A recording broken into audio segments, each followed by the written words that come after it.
I'm joined now from Rochester, New York by David Cay Johnston. He's a Pulitzer Prize-winning investigative reporter who released part of Donald Trump's tax returns. He also wrote The Making of Donald Trump and the follow-up book, It's Even Worse Than You Think.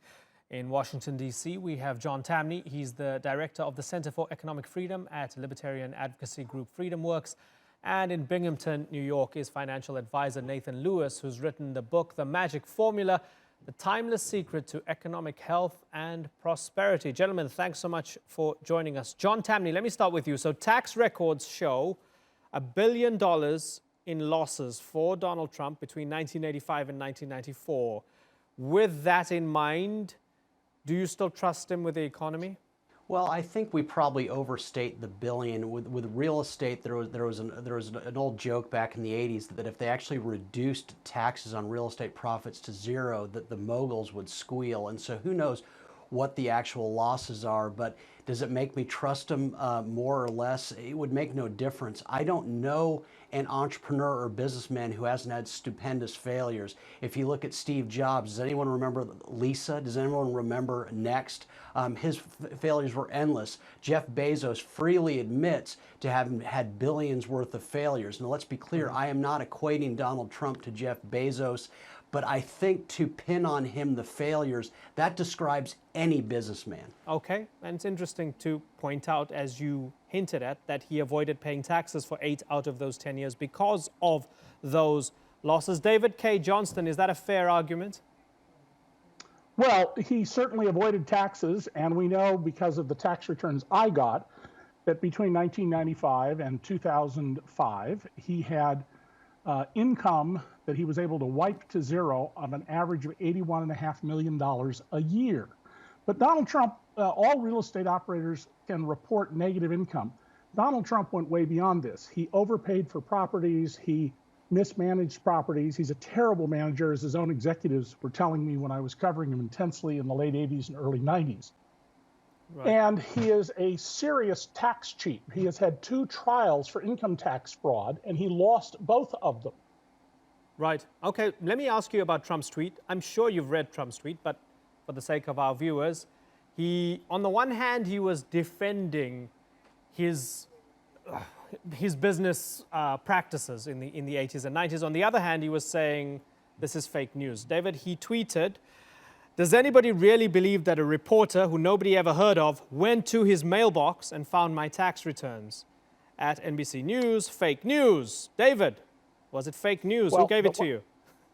The Trump White House confirmed the accuracy of this before he made that tweet, right, which just goes to how Donald doesn't pay any attention to facts. The White House itself said that was in fact his 2005 Form 1040. And I believe, by the way, it was Donald who sent me that document, or had it sent to me by someone around him, because he thought it would make him look terrific. He didn't understand that I would show, because of my knowledge of tax law, that he was taxed in the regular tax system at a lower rate than the poorest half of Americans. They made $300 a week. He made $3 million a week. Okay. And the tax he did pay, 85% of it, he got back in subsequent years because of tax rules. I just want you to confirm that you believe that the president himself sent you his 2005 tax return.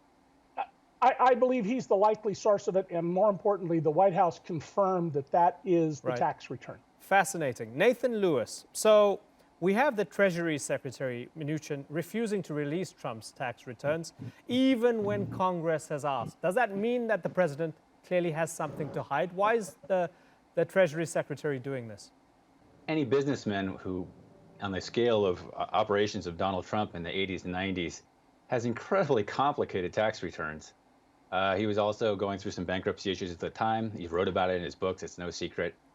And, you know, most people don't know very much about taxes. They're very easy, just as this author is making today, to try to make various claims or insinuations, which is really just the process of doing business. The entire property market across the board tanked in the 1990 recession.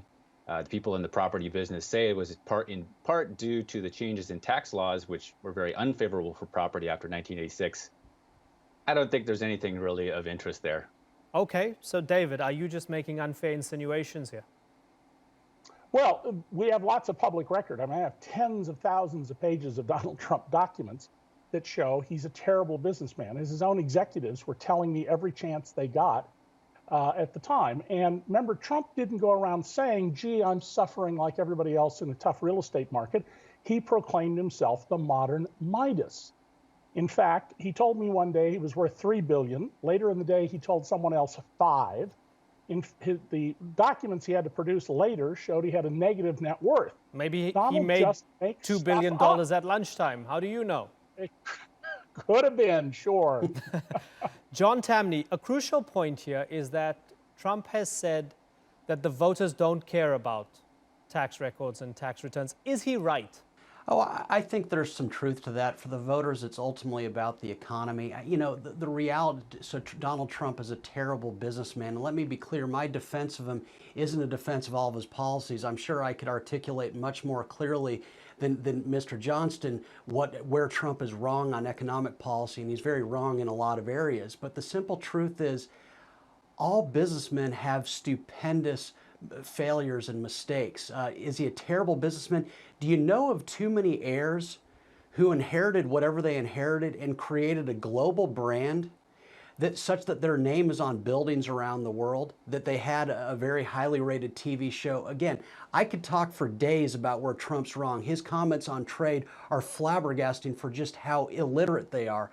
But to pretend that he's just an awful businessman is not serious, and I think that gets into partisanship more than making a real statement, because terrible businessmen don't have this kind of global brand. Okay, listen, I'm going to park off Trump's tax records for now, because there's something very big that I feel privileged enough to have the opportunity to talk to all three of you for. We weren't going to talk about this initially when we envisioned this segment, but then came the China news, and I'm really curious to hear what you guys have to say about it. So Nathan Lewis, tariffs on China, these new tariffs, is that reckless or necessary? In the short term, tariffs are back taxes, and they are going to impede trade. And there is a rather sordid history of tariff wars and so forth. I think Trump and the people he associates with are trying to make a point about whether sort of the principle of free trade is really good for the American people. There are arguments both ways, but I do think they have a point there. Right. It's not silly. Right. Okay. So John Tamny, Trump's saying that these massive payments, the tariffs, increasing in the tariffs from 10% to 25%, that this goes directly into the Treasury. But other people analyzing this say, no, actually, the taxpayer is going to foot the bill. Who's right? Well, yeah, the U.S. taxpayer is going to foot the bill, and so if it goes to the U.S. Treasury, what's so great about that? It used to be that Republicans believed it was problematic for politicians to have more control over the economy's resources, so higher revenues are not a good thing. Are the tariffs reckless? Of course they are. Free trade is the greatest foreign policy mankind has ever conceived. Are they reckless economically? Potentially very much so. Let's remember, Apple is the second most valuable company in the world, the second most valuable U.S. company. It gets a fifth of its sales in China. Boeing sells a quarter of its planes in China. China's is McDonald's second largest market. There are 3,500 Starbucks in China on the way to 7,000. It's Nike's second largest market. To put a bullet or to make China the enemy is to basically harm the U.S. economy, because we get so much growth in terms of what we take in from China, but also from what we sell to its increasingly inquisitive people. It's a huge mistake. This notion that there are victims of free trade is not a serious one, and so this is easily the worst aspect of Donald Trump's economic plan, this notion that trade harms us and that it's warfare. He gets it exactly backwards. Right. So, David, why is the president doing this? First of all, I agree with the two previous speakers. Trade makes the world wealthier. There are people who are victims in trade, and other countries have policies to mitigate that damage in specific industries. Donald has a degree in economics, but he did not earn it. And all you have to do is read his statements to understand he knows nothing about economics. He doesn't understand that the tariffs he's imposing are higher prices on Americans, and that also allow American companies that are inefficient to raise their prices to just below what the tariff will do to their foreign competitors, and therefore damages. If you're a developing country like we were in the 1800s and China is today, having tariffs to protect your domestic market is a good thing. When you're a mature economy like us, no, they are damaging. There's no net benefit to them, and there's a huge threat to the world economy. And it's essentially because Trump doesn't understand economics. Well, somebody who seems to understand economics is Larry Kudlow, who's Trump economic advisor, the director of the National Economic Council. So this was a fascinating interview, Nathan Lewis, where he was telling Chris Wallace, I don't disagree with the fact that U.S. businesses and consumers will bear the cost. He said both sides will suffer on this, which was a remarkable admission. And he said this is a risk we should and can take without damaging our economy in any appreciable way. I don't understand this fully, but I mean, I guess my simple question to you, Nathan, is Larry Kudlow going to get fired now? No, I don't think so. I think if you read the writings of Patrick Buchanan, for example, who is sort of a nationalist, if you want to put it that, economic nationalist, he proposed that what you could do is have a 10 or 20% tariff on all imports across the board, just like a sales tax, and then eliminate all corporate taxes. Now, I don't know if that's the best idea, but it's one way you could run things, and you'd have a pretty good economy because you'd have low corporate taxes. And if you accept the arguments that there are some prices related to cost of free trade that we're not willing to bear, especially for the lower 50% of society, it's an interesting proposal, I think. Which should be debated. And I think that's kind of where Trump is going with this. It's not really about China. It's sort of setting the stage for perhaps a little different approach internationally. John, you're shaking your head in disagreement. Well, I disagree, and I think Nathan knows why, and I think he ultimately disagrees with that argument. Look at where people move in the United States. Do they move to the parts of the U.S. that are least engaged with the rest of the world? Are they moving to Aliquippa, PA? Are they moving to Flint? No, they're moving to the cities and states that are most engaged in global trade. They're moving to Silicon Valley. They're moving to Los Angeles, to New York. They are moving away from places that are basically trying to remain stuck in the past. If Americans hated free trade, Walmart wouldn't be a very successful company. The reality is Americans love free trade because it gives them a raise every single day. We are the richest country on earth precisely because we are very nearly Hong Kong. The average tariff on foreign goods in the U.S. is 1.3%. And because we take in so much of the world's plenty, we get a raise, but it also makes us most likely, as Nathan's articulated so many times over the years, it enables us to most specialize. If it were true that Americans were harmed by free trade, you'd see them moving to the parts of the country that are least engaged. The exact opposite's occurring. Right. David, let's game this out now. So let's try to get inside Trump's mind. He imposes these tariffs. He makes a big noise about them. He says, I'm finally resetting an imbalance here. He's probably going to expect the Chinese to retaliate in some way. What do you think he does after that? Well, Donald doesn't think long term. He is not a strategic thinker, and the Chinese are. I've gone to China many times, and they are clearly thinking like the Catholic Church, for example, in terms of centuries, not the next election cycle. So their response, they've already responded, is strategic, and it's aimed at certain specific pressure points for the United States. Trade wars are just not a good thing to have. There is, of course, no such thing as quote unquote free trade. That is a term of art. All trade has rules. And Trump, like previous presidents, sees that there are flaws in those rules, and we need to work on those. But in the long run, I don't see where he's having any positive effect by his blunderbuss approach to this. Nathan Lewis? At least in the short run, immediately this stuff about tariffs, and especially China and individual products, and the idea of imbalances. Trade is always balanced, in my opinion. It's very messy. I don't like it very much. But overall, I think that Trump's handling of the economy is generally quite good. I think his corporate tax reduction was absolutely necessary, returned the U.S. to about the average of the OECD at this time, from being the highest taxes in the OECD.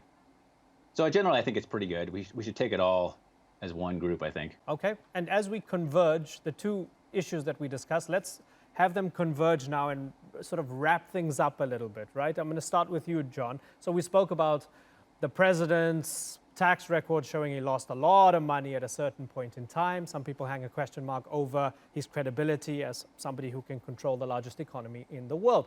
We've spoken about the potential for chaos given a trade war with China. But having said all of that, as things stand, the US economy is doing pretty well.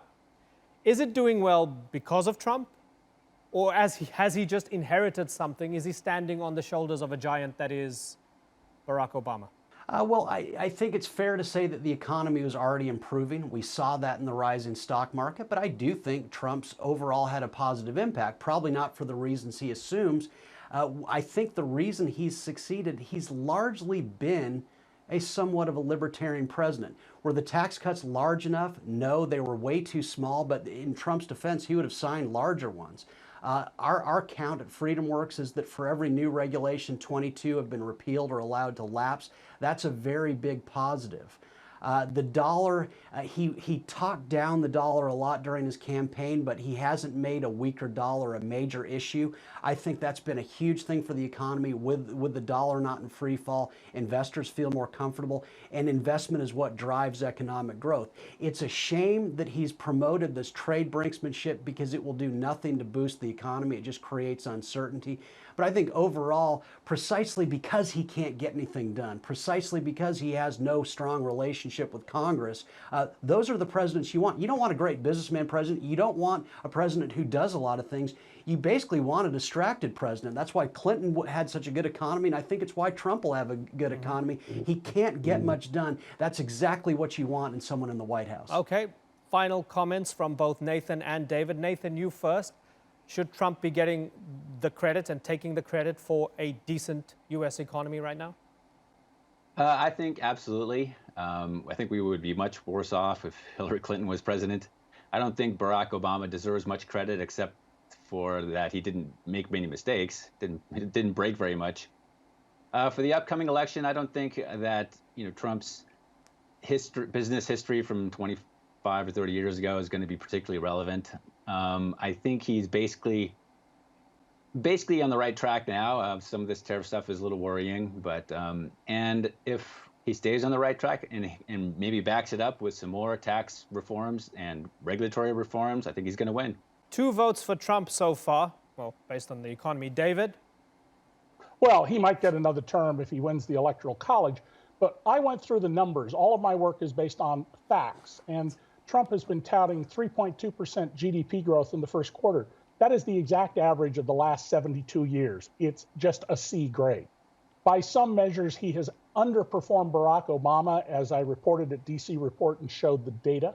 And he has absolutely underperformed on a whole variety of things.